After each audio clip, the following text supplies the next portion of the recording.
கரூர்ல மேட்டு மகாதானபுரத்துல இருக்கிற கட்டளை மேட்டு வாய்க்கால் பகுதியில் பாத்தீங்கன்னா ஒரு ஆண் சடலம் கிடக்கு. இந்த சடலத்துல பாத்தீங்கன்னா தலை இல்ல, ரத்தம் வெளியே வந்து அப்படி உறைஞ்சு போய் கிடக்கு.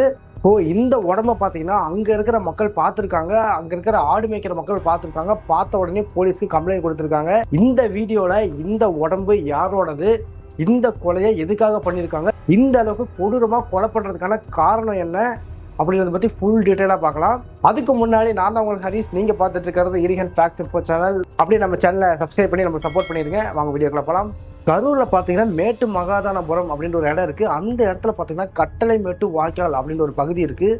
இந்த பகுதியில பாத்தீங்கன்னா ஒரு ஆண் சடலம் தலையே இல்லாம கிடந்திருக்கு. இதை பாத்தீங்கன்னா இங்க ஆடு மேய்க்கிறவங்க பார்த்துட்டு போலீஸ்க்கு ஃபோன் பண்ணியிருக்கிறாங்க. போலீஸ் அந்த இடத்துக்கு வந்துட்டு அந்த பாடியை செக் பண்ணி பார்க்கும்போது என்ன தெரியுதுன்னா, அந்த பாடியில தலை இல்லை, ரத்தம் வெளியே வந்து உறைஞ்சு போய் கிடக்கு. அடுத்ததை பார்த்தீங்கன்னா மூளை மட்டும் ஒரு இடத்துல தனியாக கிடக்கு. அதுக்கப்புறமா இன்னொரு இடத்துல போய் தேடி பார்க்குறாங்க தலை கிடைக்குமான்னு. அப்போ பார்த்தீங்கன்னா அந்த உடம்போட ஷர்ட் மட்டும் அங்கே கிடக்கு. ஸோ இந்த 3 விஷயம் அவங்களுக்கு கிடைச்சிருச்சு. இந்த உடம்போட தலை இருந்தால் தான் நம்ம யாருன்னு கண்டுபிடிக்க முடியும் அப்படின்னு சொல்லி போலீஸ்காரங்களும் அந்த இடத்த ஃபுல்லாக சுற்றி தேடுறாங்க. அவங்களால கண்டுபிடிக்கவே முடியல. அடுத்ததை பார்த்தீங்கன்னா மோப்பநாயை வர வைக்கிறாங்க. தலையை கண்டுபிடிக்க வந்த மோப்பநாயுமே பார்த்தீங்கன்னா கட்டளை மேட்டு வாய்க்கால் பகுதியை சுற்றி வந்துகிட்டு இருக்கு. பட் தலையை கண்டுபிடிச்ச பாடு இல்லை. அப்புறம் தான் போலீஸ் யோசிக்கிறாங்க, ஒருவேளை தலையை வெட்டி வாய்க்காலில் போட்டு போயிட்டாங்களோ அப்படின்ற மாதிரி யோசிக்கிறாங்க. ஸோ உடனே என்ன பண்ணுறாங்கன்னு பார்த்தீங்கன்னா, இந்த வாய்க்கால்லேருந்து பல வாய்க்காலுக்கு தண்ணி சப்ளை ஆகிட்டு இருக்கு.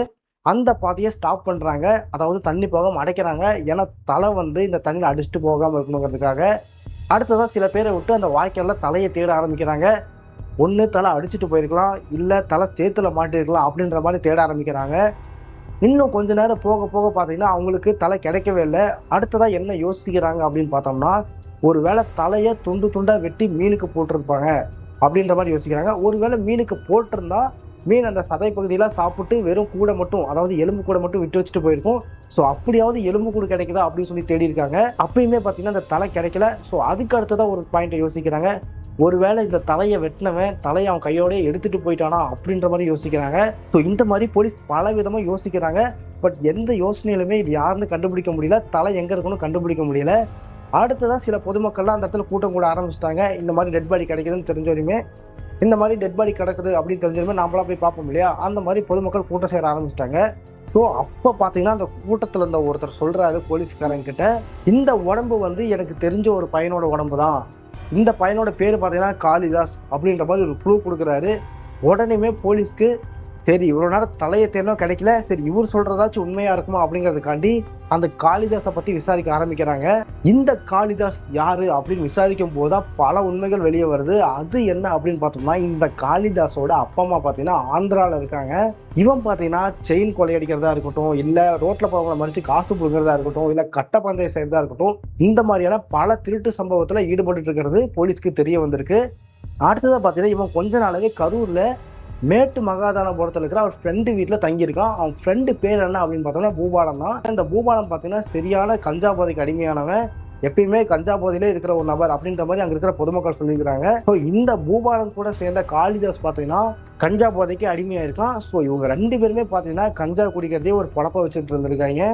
அப்படி இவங்க பல தடவை கஞ்சா போதையில் இருக்கும்போது பார்த்தீங்கன்னா காளிதாஸ் வந்து பூபாலனை பார்த்து அவன் ஜாதியை வச்சு கேவலமா பேசியிருக்கான். அப்படி பேசும்போது காளிதாஸ் பூபாலன்ட்ட என்ன சொல்லியிருக்கான் அப்படின்னு பார்த்தோம்னா, என்னோட ஜாதி ரேஞ்சுக்கு உங்க கூட உட்காந்து நான் சரக்கு அடிக்கிறதே பெருசுடா அப்படின்ற மாதிரிலாம் நிறைய பேசியிருக்கான். ஸோ இன்னும் நிறைய விஷயங்கள் ஜாதியை பற்றி பேசணுன்னே பூபாலனாலே அதை பொறுத்துக்க முடியல. அடுத்ததான் பார்த்தீங்கன்னா அந்த கோவத்திலே பூபாலன் அவனோட ஃப்ரெண்டு ஆனால் ரஞ்சித்துக்கு ஃபோன் பண்ணுறான்.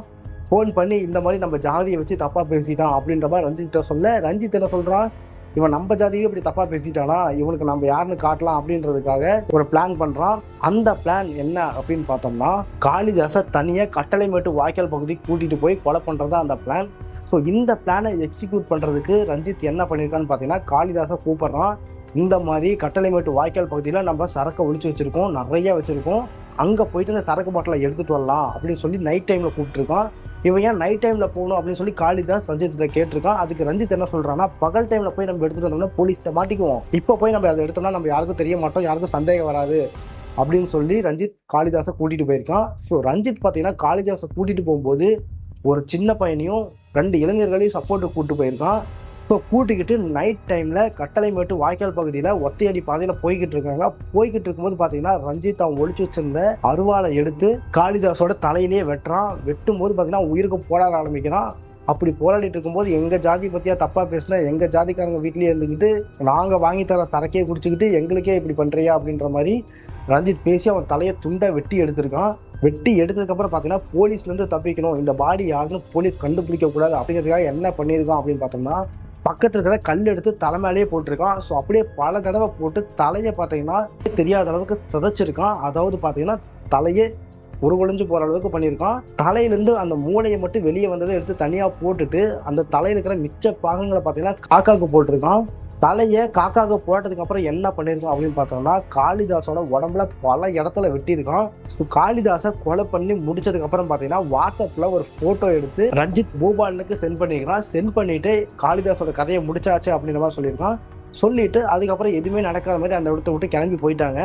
ஸோ அதுக்கு அடுத்த நாள் அங்கே இருக்கிறவங்க ஆடு மேய்க்கிறவங்க வழக்கம் போல் வந்திருக்காங்க. அவங்க இந்த உடம்பை பார்த்துருக்காங்க, போலீஸ்க்கு கம்ப்ளைண்ட் கொடுத்துருக்காங்க. ஸோ அதுக்கப்புறம் நடந்தது நான் உங்களுக்கு சொல்லியிருக்கேன் போலீஸ் என்னென்ன பண்ணாங்க அப்படின்ற மாதிரி.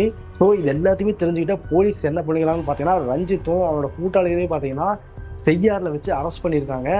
ஸோ இந்த கொலையோட முக்கியமான ரீசன் என்னன்னு பார்த்தோம்னா போதை தான். இந்த போதைக்கு அடிமையாகி தான் பார்த்தீங்கன்னா அவன் கூட இருந்த நண்பர்களே பார்த்தீங்கன்னா அவனை கொண்டிருக்காங்க. அது மட்டும் இல்லாமல் இந்த கஞ்சாவை ஒழிக்கிறதுக்கு போலீஸுமே பயங்கரமாக போராடிட்டு இருக்காங்க. பட் இருந்தாலுமே முடியல. ஸோ இந்த மாதிரி கஞ்சா போதையாக இருக்கட்டும் இல்லை மது போதையாக இருக்கட்டும், இந்த மாதிரி போதையில் பார்த்தீங்கன்னா மக்கள் நிறையா பேருக்கு தொந்தரவு கொடுத்துக்கிட்டு இருக்காங்க, நிறைய பேரோட உயிரையும் எடுத்துக்கிட்டு இருக்காங்க. ஸோ இந்த போதைகள் சம்பந்தமான பொருட்களை அழிக்கிறதுக்கு கண்டிப்பாக கவர்மெண்ட் ஸ்டெப் எடுக்கணும். இந்த வீடியோ பார்த்துட்டு இருக்க நீங்கள் இந்த சம்பவத்தை பற்றி என்ன நினைக்கிறீங்க அப்படின்னு சொல்லி கமெண்ட் பாக்ஸில் கமெண்ட் பண்ணுங்கள். தேங்க்யூ.